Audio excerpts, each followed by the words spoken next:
ওয়াকার সাহেব অথবা আর্মি যদি কোনো কু করার চেষ্টা করে, জনগণ গিয়া ক্যান্টনমেন্টের ইট খুঁজে নিয়ে আসবে। ইট ঠিক, একটা ইট ক্যান্টনমেন্টে আস্থা থাকবে না, আপনি যাইকে রাখেন। ঠিক। আপনি কারে ডরান? আপনি ভোট নেন।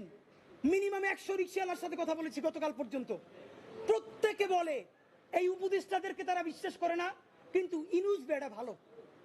এর মানে সারা বাংলাদেশের জুলাই যোদ্ধারা, জুলাইয়ের পক্ষের শক্তিরা আপনার মুখটা দেখা এখন পর্যন্ত এই সরকারের একটা হাত ধইরে রাখছে। কিন্তু এই উপদেষ্টাদের কেউ কেউ ইতিমধ্যে রাজনৈতিক দল যারা সামনে ক্ষমতায় আসবে তাদের সাথে নেগোসিয়েশন করে কেউ সামনে আইনমন্ত্রী হবে, কেউ অন্যান্য মন্ত্রী হবে, কি কি হবে এইটা পাকাপোক্ত কইরা এখন তাদের জবানে আমাদের ঘোষণাপত্র লিখে দেন।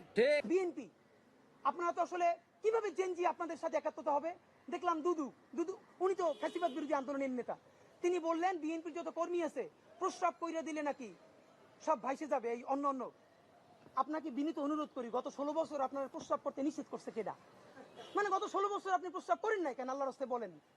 মানে আবারও বিএনপি কে বলে, জামাত ইসলামী বলে মুরব্বীদের মুখে টেপ মারেন, পিছনে বসাই রাখেন। এই আন্দোলনে যত শহীদ হয়েছে, যত যোদ্ধা, তাদের গ্রুপ, এইজ গ্রুপ 21 থেকে 35, বিএনপি জামাত ইসলামী সকলে আপনারা তরুণদেরকে সামনে আনেন। এই মুরব্বীদের কি কথা বলে দেখেন, বলে প্রস্রাব করলে ভেসে যাবে। এটা আওয়ামী লীগ তো বললে আমরা জিব্বে ছেড়ে ফেলতাম, এখন তো আওয়ামী লীগের চেয়ে উনি কি কথা বললো।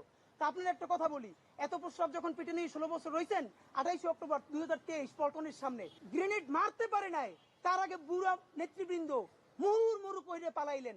আমরা বিএনপির কর্মী না, তবু 1 ঘন্টা সেখানে স্টেজের সামনে দাঁড়াইছিলাম, কোন একজন মাঝারি মানের নেতাও আসে কিনা আমরা প্রতিরোধ গড়ে তুলবো, একজনও পারেন নাই। যত লাখ লোক আসছে, প্রস্রাব করলে তো আওয়ামী লীগ ভাইসে যাবে, তখন প্রস্রাব চাইবে কোথায় রাখছেন? মাথায় উঠেই রাখছেন। ফাইজলামি কথাবার্তা বলেন।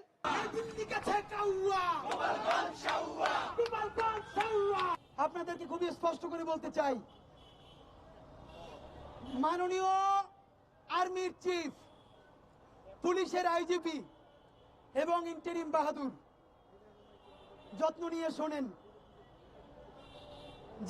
যেই দিনে আমার 6টা ভাই শহীদ হয়েছে, সেই শহীদ হওয়ার দিনে যখন রাজপথে নামতে হলো, তাদের জন্য দুরূদ পড়ে মাগফিরাত কামনা করতে না পেরে এই বৃষ্টির মধ্যে রাজপথে দাঁড়াইতে হইল। যাই না রাখেন, ইনসাফের বাংলাদেশ কায়েম হওয়ার আগ পর্যন্ত এই রাজপথ আমরা ছেড়ে যাব না। গোপালগঞ্জ থাকলে ইন্টারিম থাকবে না, গোপালগঞ্জ থাকলে ওয়াকার সাহেব থাকবে না, গোপালগঞ্জ থাকলে পুলিশের আইজিপি থাকতে পারবে না। হিসাব সোজা। অনেকেই আমাদেরকে বলে, ভাই নির্বাচনের পরে কেমনে থাকবেন? আপনাদেরকে একটা কথা বলি, যাদেরকে আপনারা বড় মাস্তান মনে করেন, এই মাস্তানেরা যদি মাস্তানি হইতো, এই মাস্তানেরা মাস্তানি কইরা হাসিনারে পতন করতে পারতো।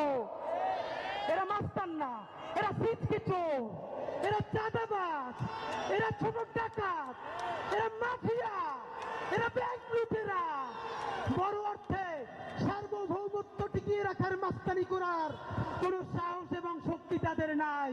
আগামী 24 ঘন্টায় অ্যাকশন দেখবো, অ্যাকশন। সাল্লাল্লাহু ছিঁড়ে ফেলাইতে হবে খানকি।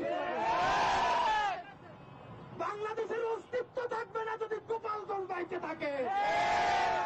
গোপালগঞ্জের প্রত্যেকটা উপজেলা ভাগ কইরা, পাশে মাদারীপুর, ফরিদপুর, প্রত্যেকটা জেলার সাথে অ্যাটাচ করে দেওয়া।